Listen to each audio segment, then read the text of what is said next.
Martín y Rafael Grullón presentan Energía TV.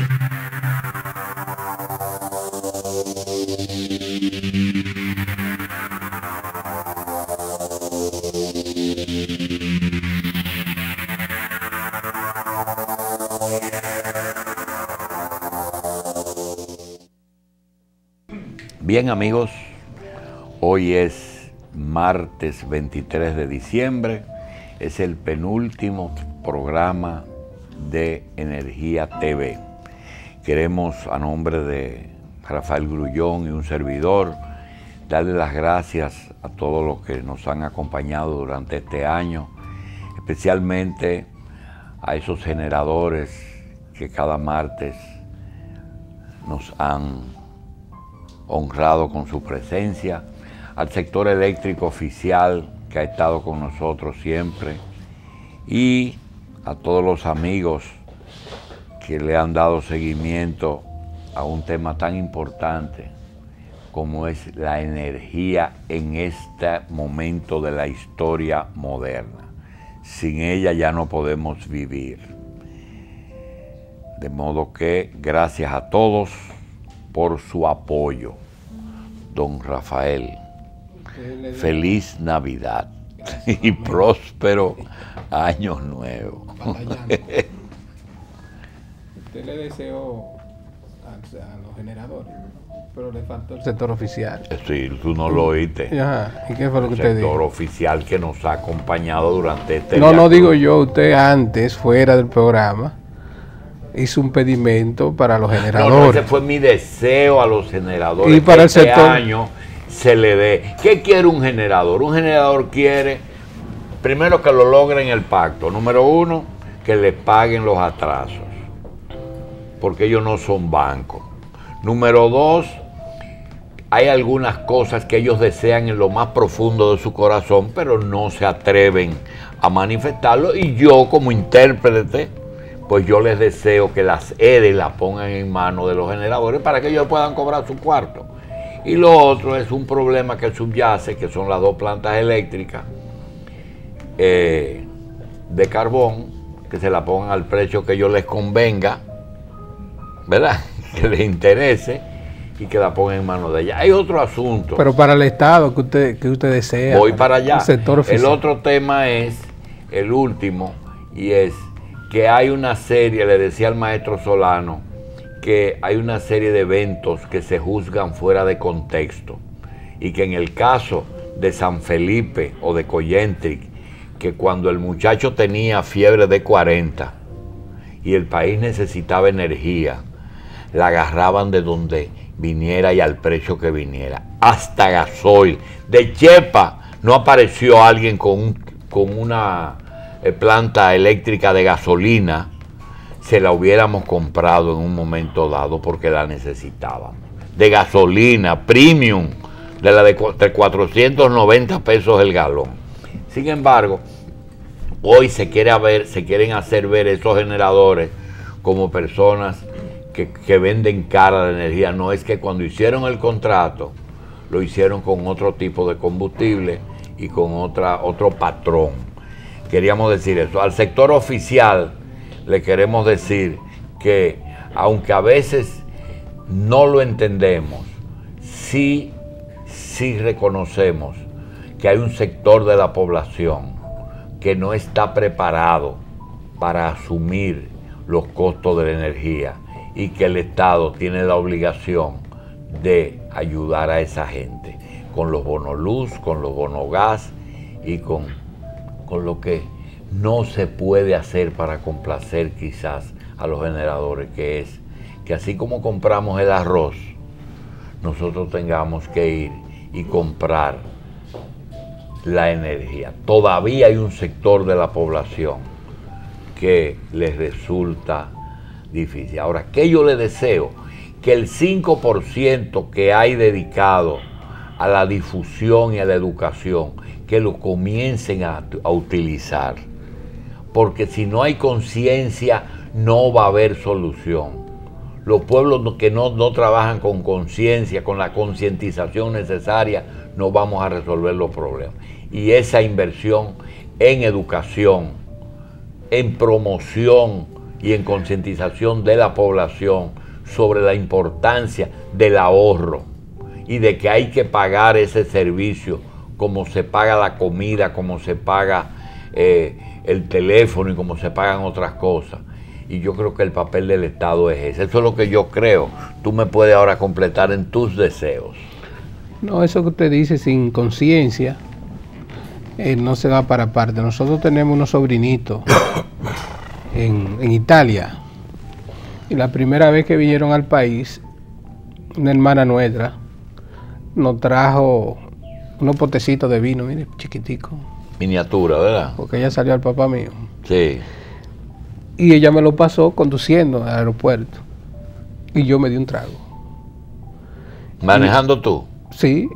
Y de una vez los italianitos, que por primera vez me veían, me dijeron, tío, conduciendo no se bebe. No se bebe. Ellos tenían conciencia. Vinieron con su conciencia. Sí, vinieron, entonces, están educados. A partir de ahí es que hay que ver las cosas, de la importancia que es la creación de conciencia. Mire, nosotros hemos dicho aquí que Rubén Bichara tiene la particularidad en su condición de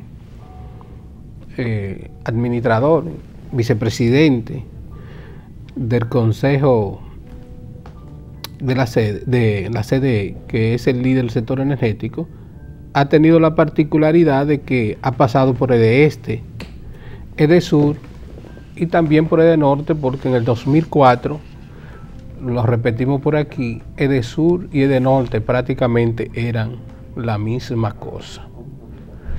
Entonces, desde el punto de vista de la experiencia en el sector oficial, tenemos a Rubén Bichara, ¿no?, como uno de los íconos, uno de los exponentes.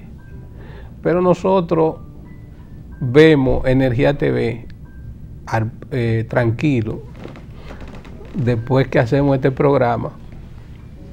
Incluso las hijas mías, la mujer dice, pero ya tuviste eso. Y yo, no, yo no lo vi, yo estaba en el estudio. Entonces yo lo veo al paso. Y nosotros estábamos viendo la participación del último seminario en la ADI de Jesús Bolinaga.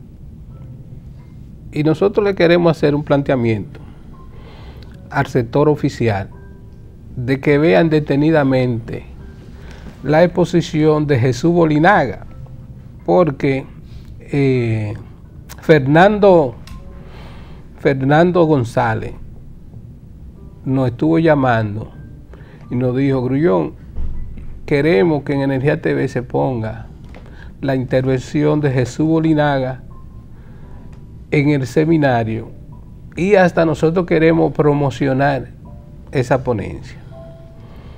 Y cuando vimos la intervención nos dimos cuenta que Fernando González tenía razón, porque en la intervención pasada aquí en Energía TV nosotros sosteníamos que las posiciones del sector eléctrico que se va a discutir en el pacto no podían venir de personas que llegaron ahora al gobierno y que tienen una beligerancia en el gobierno de manera coyuntural. Nosotros decíamos que las posiciones que se van a discutir en el pacto eléctrico tienen que surgir fundamentalmente tanto del sector público como del sector privado, de los agentes que han tenido una experiencia, que tienen una posición vivida del sector eléctrico, no solamente estudiada, sino vivida. La han estudiado, pero la han vivido. Las posiciones vividas son más acabadas que las que uno lee, que las que uno le viene por otra vía. Entonces, Jesús Bolinaga ha hecho una exposición que yo creo que, como él la define, dirigió ha dirigido la parte de generación, ha dirigido el problema de la distribución, el problema de la comercialización.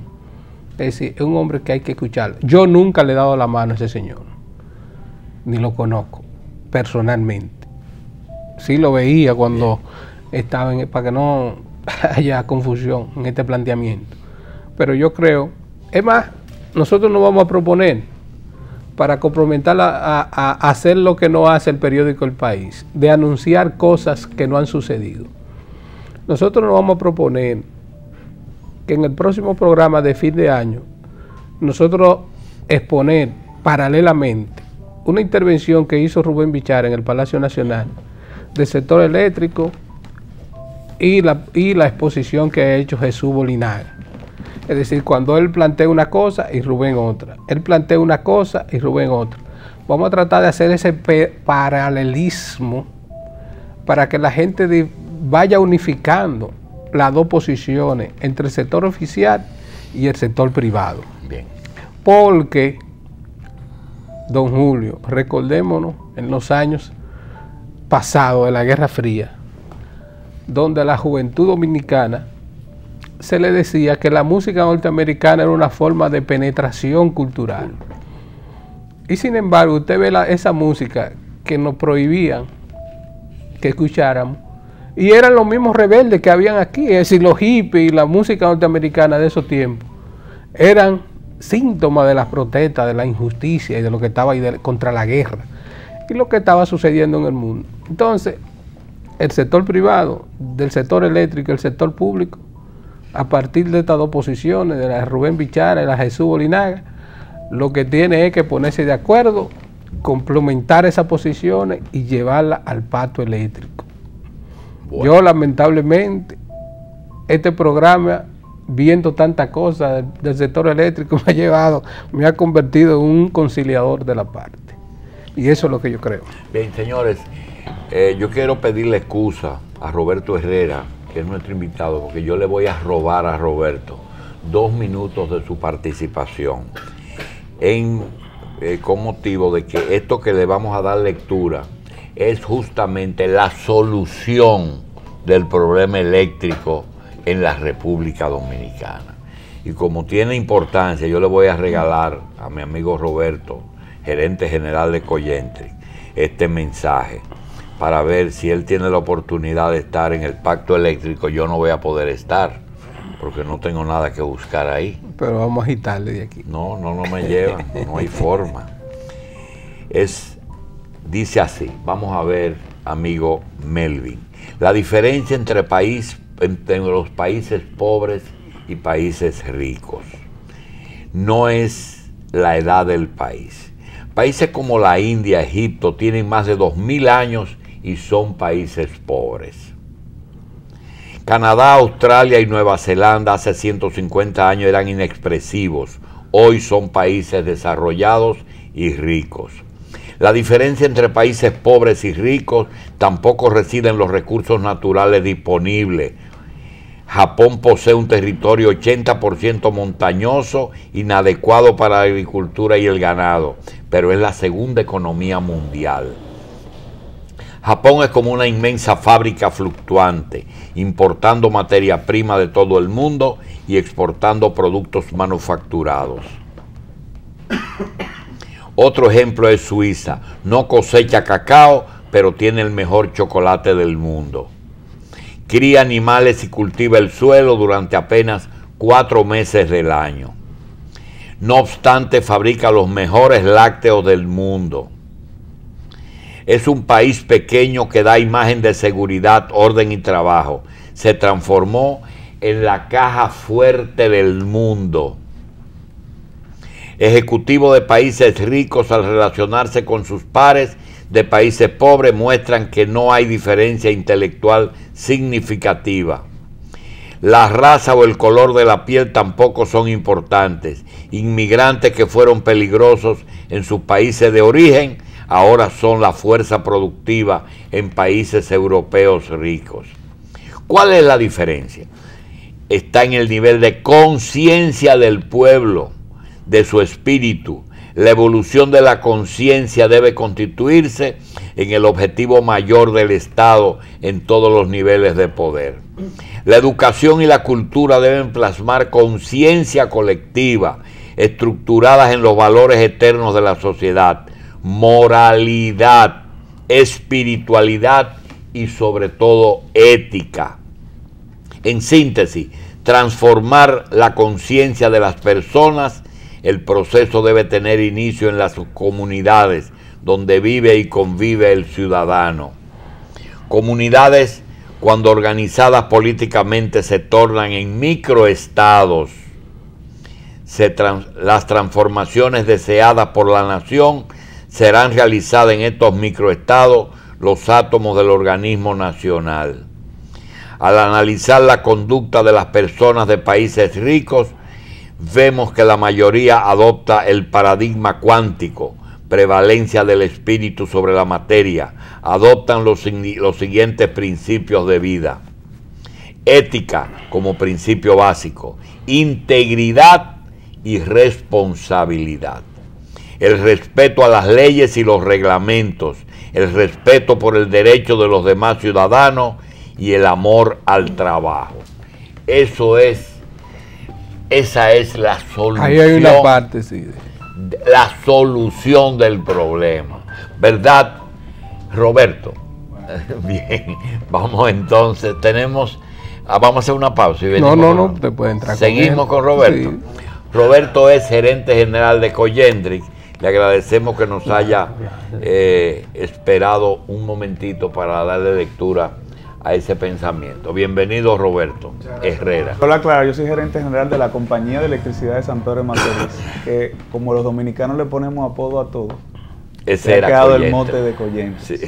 Quería, doctor, también hacer una parte y decirle lo que le comentaba a Rafael fuera de cámara, que este programa realmente, con el problema eléctrico que existe, debería ser todos los días, 24 horas.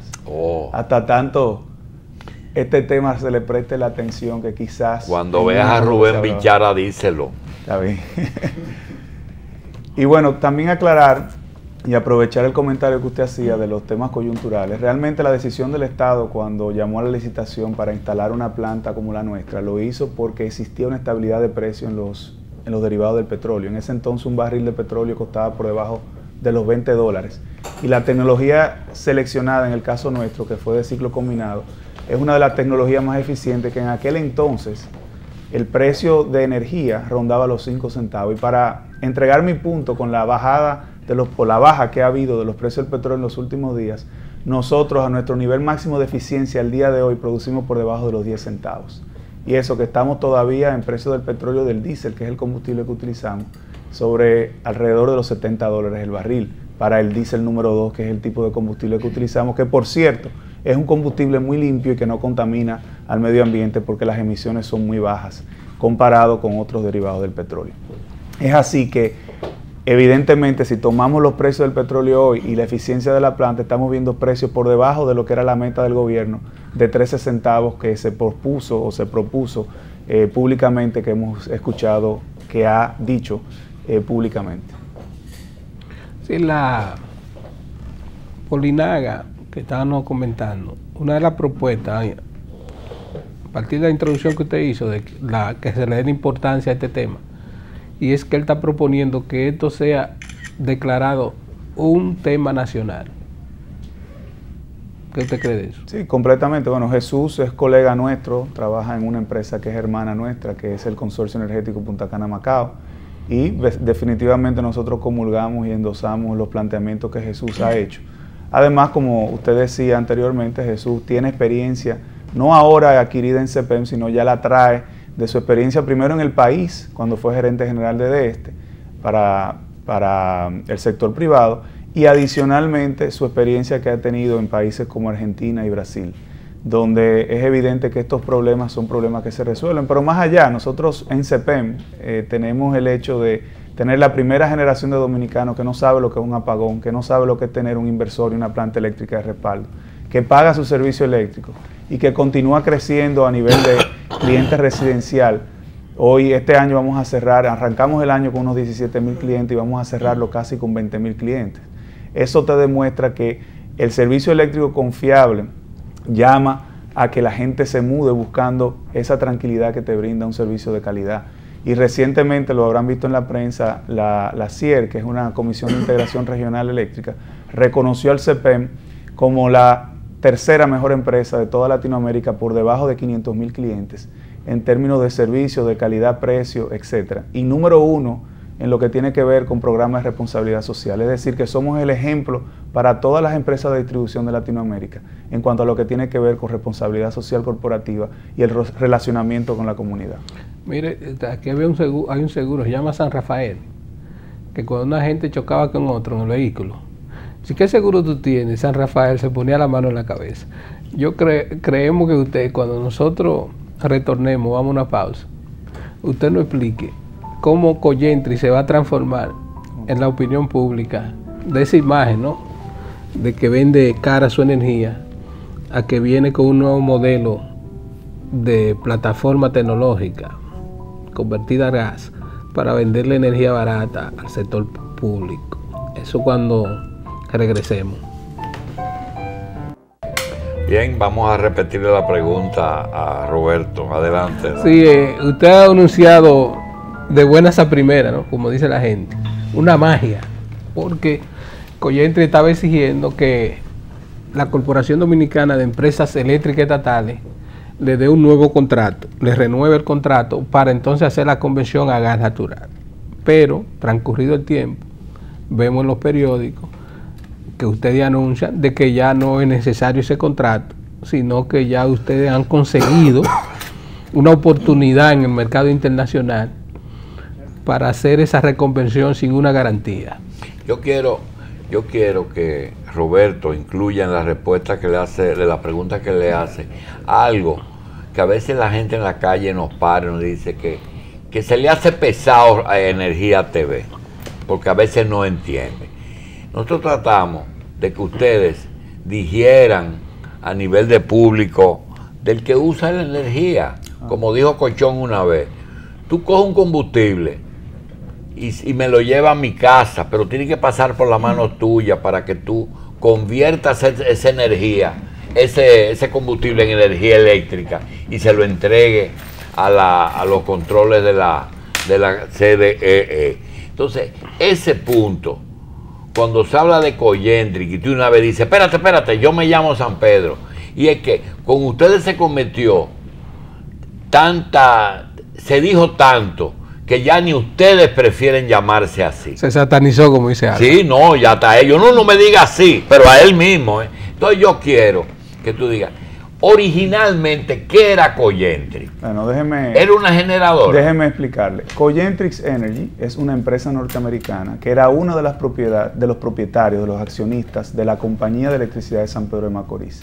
Fue una de las empresas que junto a la CDC, que era el brazo financiero del gobierno británico, ganaron la licitación que hizo el gobierno dominicano a través de la CDE en el año 97.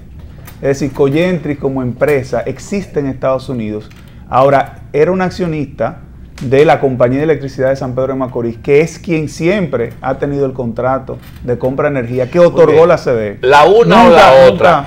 Primero, ¿cuánta energía producen las plantas de eso que era Coyentri o que era San Pedro? No producimos 300 megavatios. ¿Cuánto? Son 300 megavatios. 300. ¿En qué son año 3 unidades de 100 megavatios. ¿En qué año se instala? La planta se instala en marzo del 2002. ¿Cuántas plantas era que producían esos 300? Son 3 unidades de 100 megavatios cada una. ¿Dónde están? Están ubicadas en San Pedro de Macorís. Bien, ¿qué combustible usaban cuando se instaló? Usaban y usan.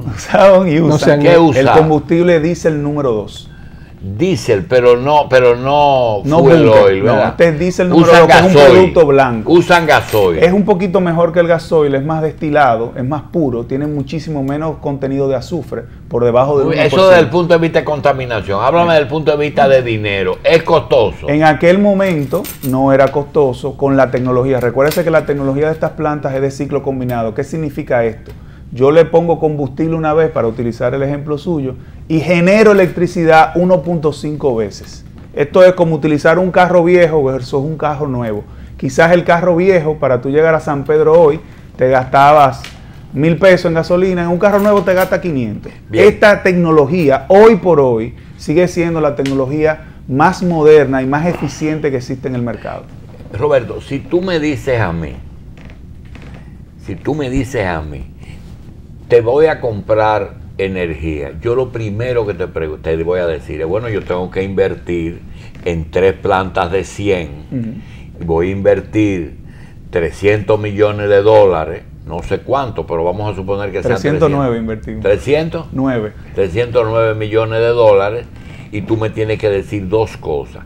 A cómo me lo vas a pagar ¿y cuántos años tú me vas a dar para yo recuperar mis 300? Porque, como tú decías en la pausa, ahí no hay invento. Las cosas tienen un costo y tienen un beneficio. Y a menos que tú hagas un tollo y con una magia, tú no puedes cambiar.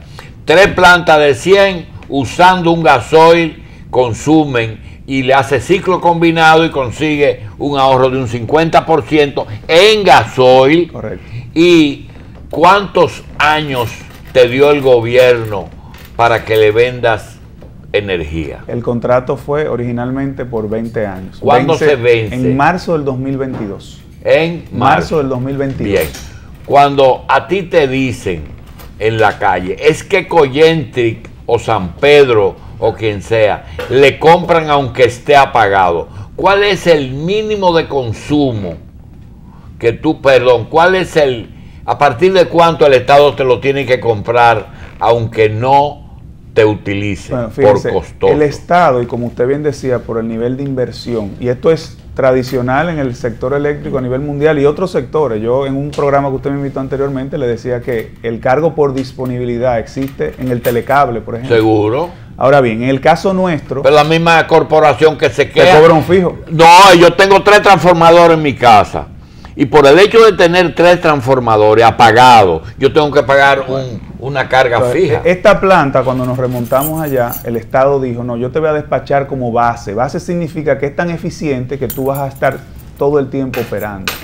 Recuerden que aquí el sistema está amarrado, en el sentido de que aquí no se oferta toda la energía que el consumidor demanda. Aquí hay una restricción. ¿Por qué? Por razones financieras. Esta planta hoy debería estar operando todo el tiempo y debió haber estado operando todos estos años. Ahora, ¿qué ocurre?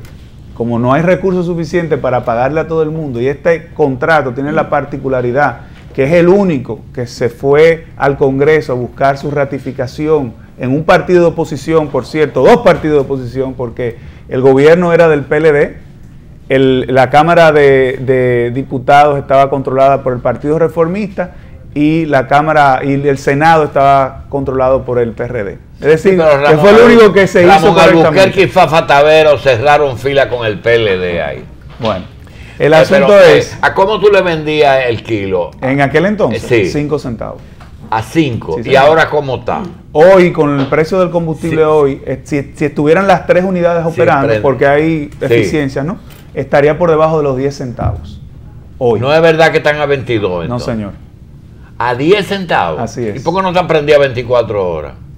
Pregúntenle ¿Y qué usted espera del pacto? ¿Cómo puede cambiar el pacto, ese contrato? Mire, bueno, el contrato está ahí y le voy a hacer un poquito de historia en línea con lo que nos preguntaba Rafael. Los inversionistas actuales, a pedido del gobierno dominicano en el año 2006, le compraron a Coyentrix y a la CDC la empresa para hacer la conversión. No solamente tuvieron que hacer eso, tuvieron de común acuerdo con el Estado que desfichar a los prestamistas de la empresa que no querían permitir la conversión, y desde entonces nosotros hemos esperado que ese mango bajito que ha sido la conversión de la planta se haga. Usted me decía que nosotros no hemos exigido nada. El contrato debe ser enmendado para reflejar el consumo de gas en adición a diésel, porque se puede dar el escenario, ojalá que no, pero se puede dar el escenario que hubo a principios de los años 2000, cuando el precio del gas era más caro que los combustibles derivados del petróleo.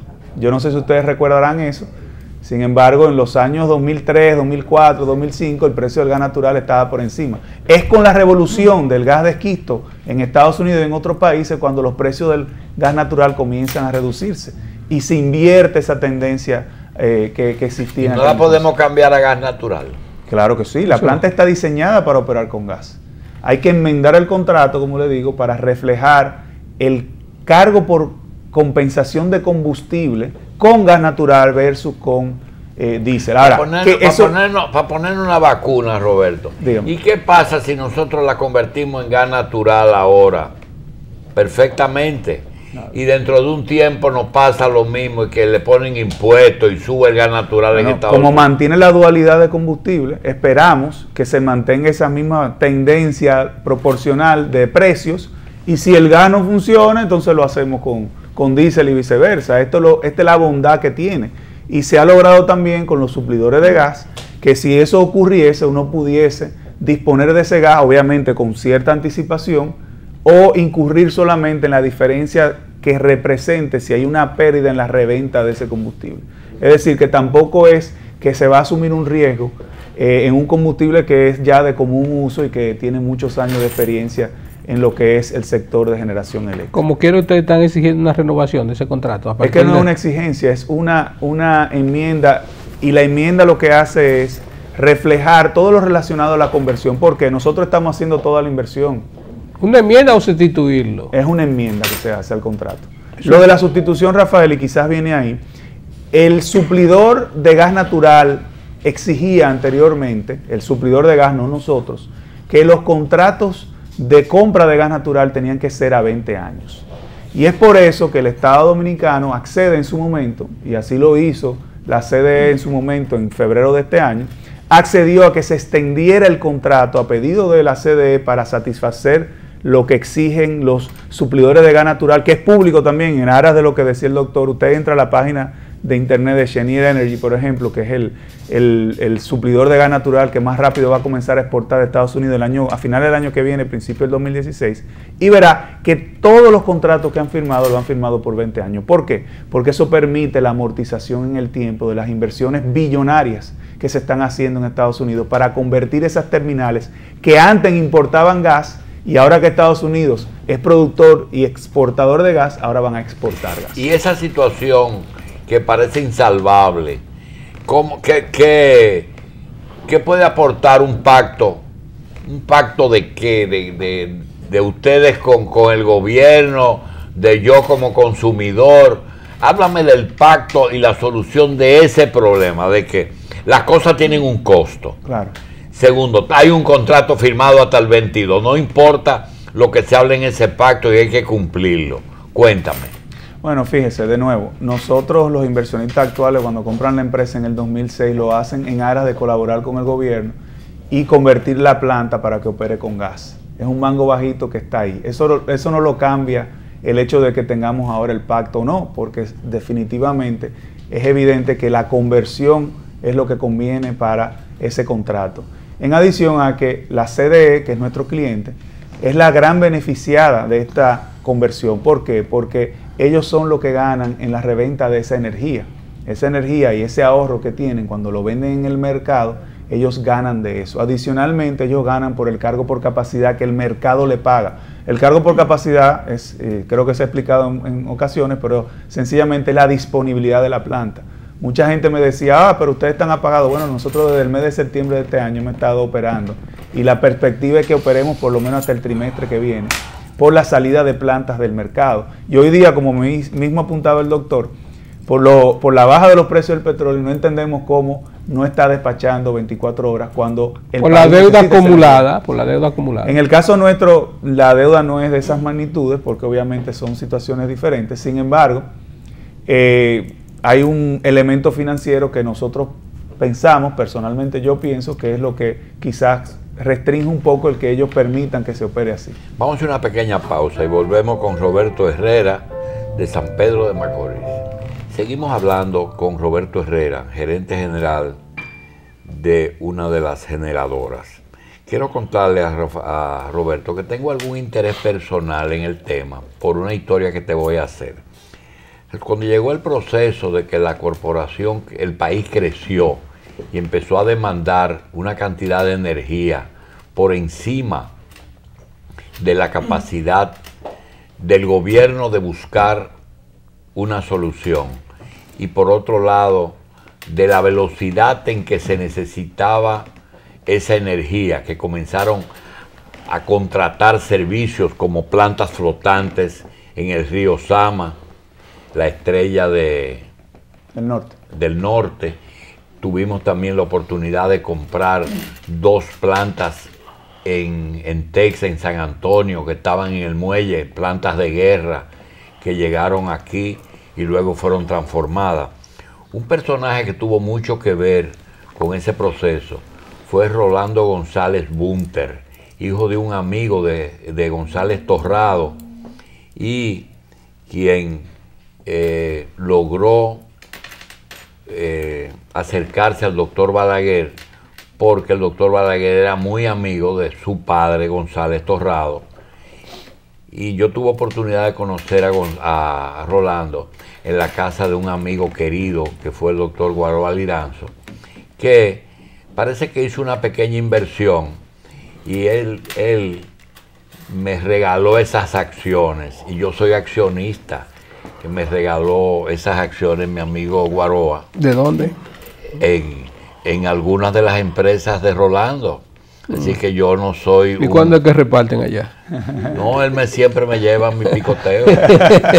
Sí, porque lo que pasa es que a veces no nos pagan, ¿verdad? O se reinvierten. Pero Guaroa me regaló unas pequeñas acciones ahí en esas empresas de Rolando. Entonces, yo siempre estoy preocupado por el bienestar de Rolando. Vamos a seguir y a preguntarte, en este pacto, realmente...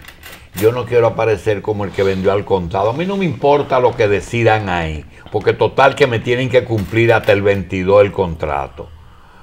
Ese no es el caso de San Felipe. San Felipe se le vence en enero y tienen que coger su planta y hacer dos cosas. O desmantelarla y llevársela, o convertirlas, no sé si esas resisten conversión, o por otra parte, el Estado desesperado va a tener que prorrogar el contrato hasta que pueda terminar Baní. ¿Cuál es la solución a lo que era Coyentre y a San Felipe? Compañía Eléctrica de San Pedro. Mire, solo puntualizar, nosotros no es que no queremos ni estamos dispuestos a colaborar en el pacto. Sencillamente yo respondí a la pregunta exclusiva de lo que ocurre con el contrato de cara al pacto o no. Es evidente, y ahí está, el Estado Dominicano, a través de la CDE, y por ende nosotros los contribuyentes, que tenemos que comenzar a reclamar nuestros ¿Usted está hablando como generador o como contribuyente? Como de las dos cosas, porque ambos, tanto como empresa somos contribuyentes como a nivel personal. Y se ha dejado sobre la mesa, doctor, más de $1.000 millones por no haber hecho esta conversión. El Estado Dominicano. ¿Cómo es? $1.000 millones. Que no han utilizado. Se ha dejado en la mesa, se ha dejado de ganar el Estado Dominicano, o se ha ahorrado por no haber llevado a cabo este proceso de conversión desde el 2008 a la fecha. ¿Y se le recomendó la más conversión? De 150 millones. Perdóneme. ¿Se recomendó en el 2008 la reconversión? Claro, desde el 2006, de diciembre del 2006, cuando se compra la empresa por los nuevos accionistas, el compromiso que se hizo con el Estado Dominicano fue hacer la conversión. Ahora, para llevar a cabo esa conversión, como mencioné anteriormente, se requiere de la enmienda del contrato para reflejar la operación utilizando gas. Por eso es que Radamés no quiere venir aquí. No sé, pero desde el 2007 a la fecha han habido una serie de situaciones. 1.000 millones se dejaron. Claro, son 150, 120, 130 millones Pero de usted dólares. sabe por qué. Porque la administración pasada... Bueno, esta administración tiene... hay que aclarar. La administración pasada del presidente Leonel Fernández se dejó confundir.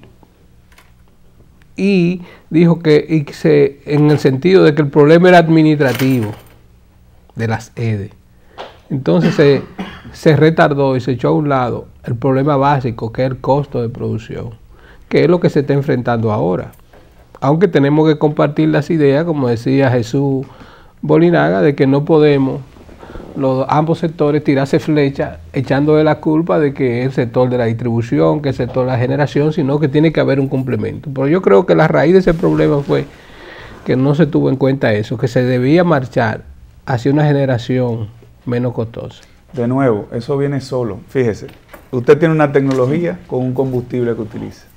Eso es transparente y abierto. Luego usted tiene una empresa de transmisión que es como una carretera, que es la que lleva esa energía o esa electricidad a la empresa que lo lleva a la casa, que son las distribuidoras. Todos esos componentes son verificables y válidos en estándares internacionales sus costos.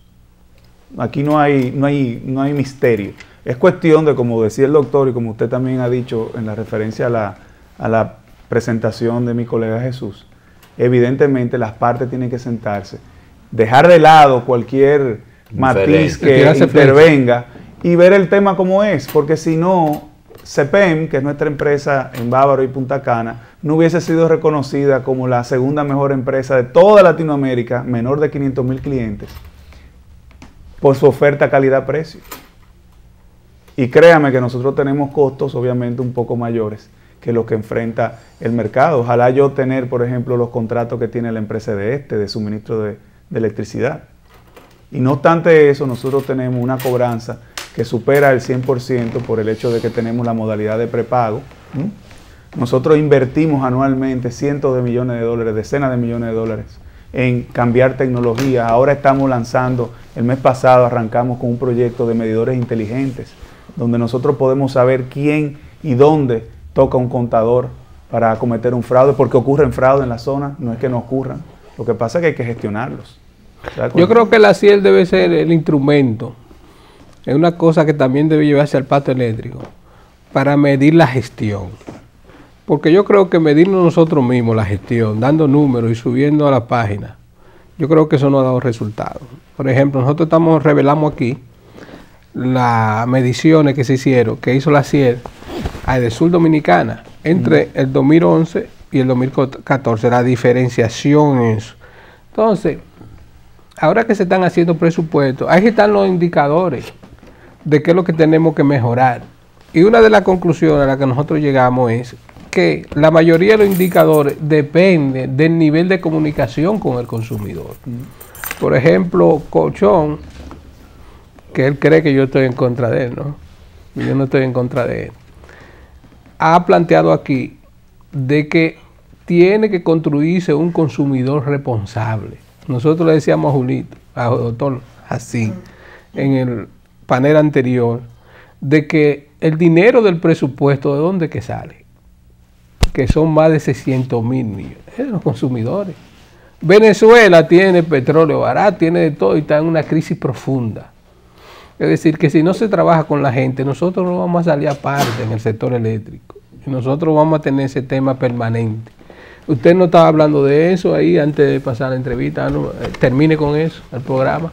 ¿Cómo debemos enfrentar al consumidor? Bueno, ciertamente yo creo que el consumidor es el eje de todo este tema y así lo hemos nosotros demostrado, por ejemplo, tanto en el caso de CPEM, que tenemos consumidores directos, pero también con la CDE, que es nuestro único cliente. En el caso de Compañía de Electricidad de San Pedro de Macorís, así lo hemos hecho. Nosotros trabajamos de mano con el consumidor y por eso nos reconocieron. En CPEM ganamos el primer lugar de toda la región. O sea, nosotros ahora mismo tenemos el compromiso de mantenernos ahí, porque ya llegamos al primer lugar. ¿Por qué? Porque comunicamos, porque estamos atendiendo las necesidades de los clientes y sobre todo estamos previniendo que ocurran problemas de insatisfacción en los clientes. Nosotros tenemos oficinas modernas donde tratamos de que no vayan. Aquí a veces pensamos que queremos tener muchas oficinas. Ojalá nosotros que no vayan a la oficina, porque eso significa que hay un problema. Y lo que tratamos es que si tienen que ir, que por lo menos ese esfuerzo sea de calidad. A mí lo que me gusta es que en el sector privado, los empresarios del sector privado no aceptan que en la opinión pública se hable mal de su empresa. Bien. Que es una cosa que tenemos que mejorar en el sector público, de que aquí se termine de hablar mal de un sector tan fundamental. Le damos las gracias, como el sector Roberto, energético. Y quisiéramos, dijimos ya los deseos nuestros para el sector oficial y para el sector generador. Nosotros quisiéramos ahora decir qué queremos.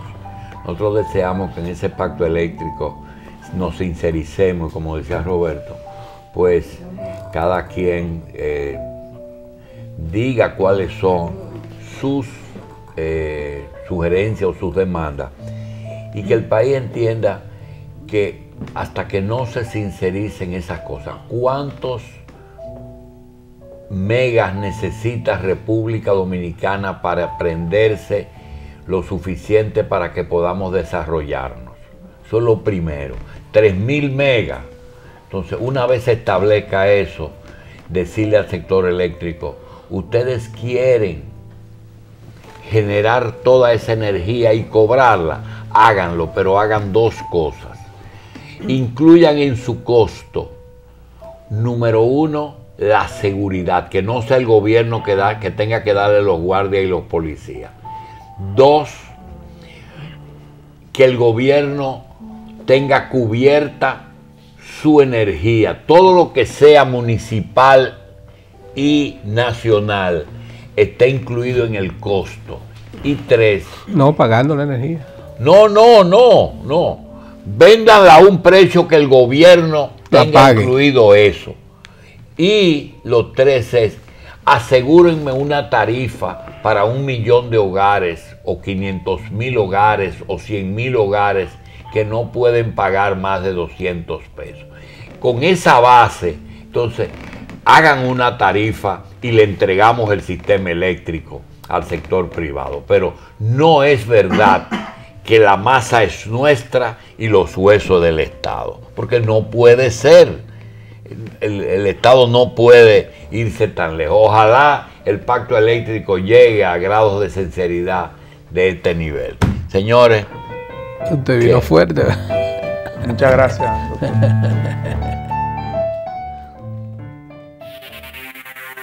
Julio Jacín y Rafael Grullón presentaron Energía TV.